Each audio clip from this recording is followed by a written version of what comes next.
আসসালামু আলাইকুম রহমতুল্লাহ। সম্মানিত খামারি ভাই ও বোনেরা, আপনাদেরকে সুখবর এবং সুখবর এবং সুখবর সুখবর কি জন্য সেটাও আমি বিশ্লেষণভাবে বলবো।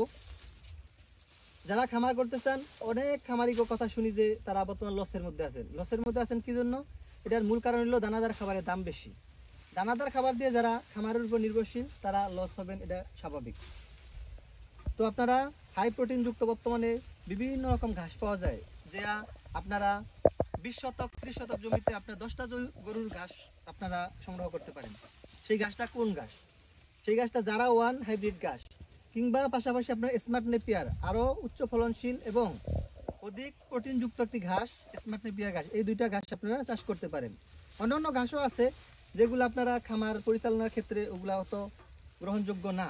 তো যারা ওয়ান হাইব্রিড ঘাসটা অল্প সময়ে অনেক বড় হয়, খুব আকারে বৃদ্ধি পায়, আর এই ঘাসটা কিন্তু নরম আর অনেক মিষ্টি জাতীয় ঘাস, তাই গরু ছাগল খুব যত্ন সহকারে খেয়ে থাকে।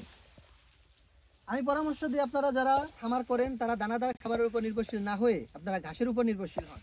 ঘাসের যে প্রোটিন আর দানাদার খাবারের প্রোটিন, দানাদার খাবার খাওয়ালে দেখা যায় জার্মিনেশন, যে গরুর প্রজনন ক্ষমতা, এটা কিন্তু অনেকটা নষ্ট হয়ে যায়। দ্বিতীয় কথা হলো দুধ বৃদ্ধি হয় না। আর মোটা তাজাকরণ কল্পে অধিক দানাদার খাবার দরকার হয়, তাই আপনারা ঘাসটার উপরে নির্ভরশীল হয়ে আপনারা ঘাস খাওয়ান। ঘাস খাওয়ালে দেখবেন যে আপনারা গরু ছাগল লালন পালন করে একটা সময় আপনারা লাভের মুখ দেখবেন, ভালো একটা বেনিফিট পাবেন।